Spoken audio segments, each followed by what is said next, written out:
Albert Einstein once said, everybody's a genius, but if you judge a fish by its ability to climb a tree, it will live its whole life believing that it is stupid.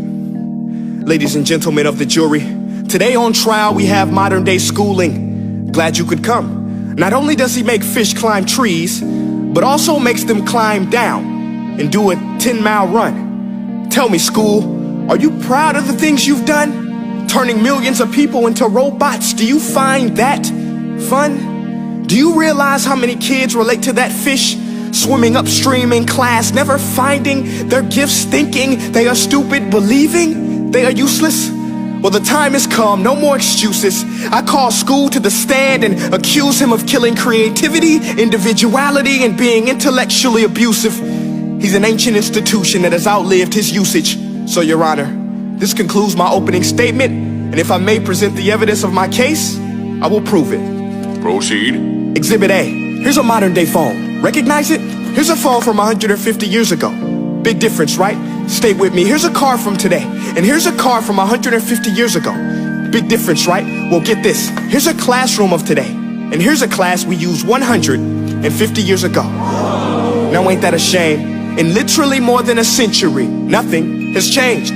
Yet you claim to prepare students for the future? But with evidence like that, I must ask, do you prepare students for the future or the past?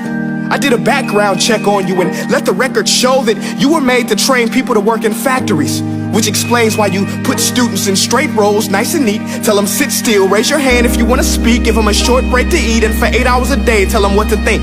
Oh, and make them compete to get an A letter which determines product quality, hence grade A of meat.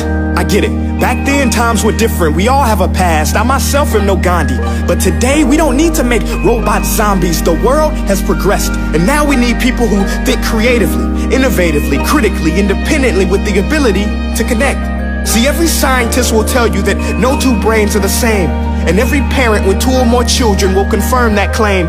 So please explain why you treat students like cookie cutter frames or snapback hats, giving them this one-size-fits-all crap. Watch your language. Sorry, Your Honor, but if a doctor prescribed the exact same medicine to all of his patients, the results will be tragic. So many people would get sick, yet when it comes to school, this is exactly what happens. This educational malpractice, where one teacher stands in front of 20 kids, each one having different strengths, different needs, different gifts, different dreams, and you teach the same thing the same way?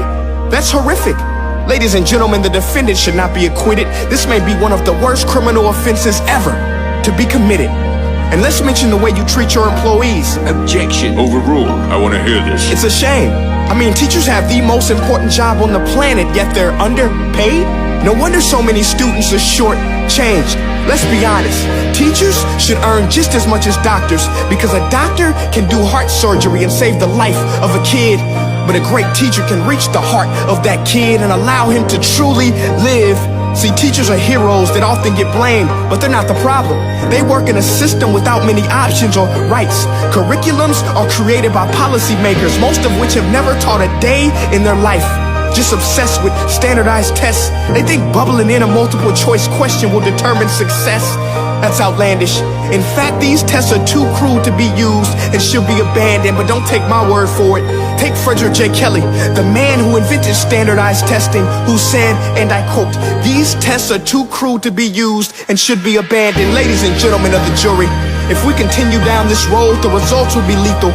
I don't have much faith in school, but I do have faith in people. And if we can customize healthcare, cars, and Facebook pages, then it is our duty to do the same for education, to upgrade it, change it, do away with school spirit, because that's useless. Unless we're working to bring the spirit out of each and every student, that should be our task.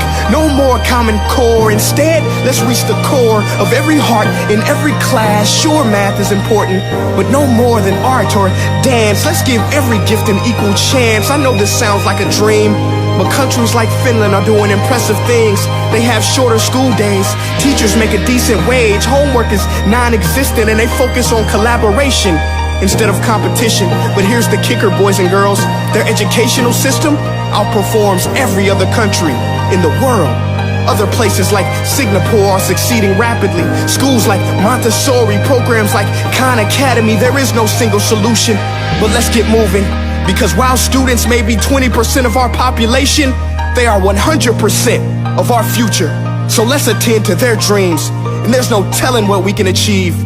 This is a world in which I believe, a world where fish are no longer forced to climb trees. I'll rest my case.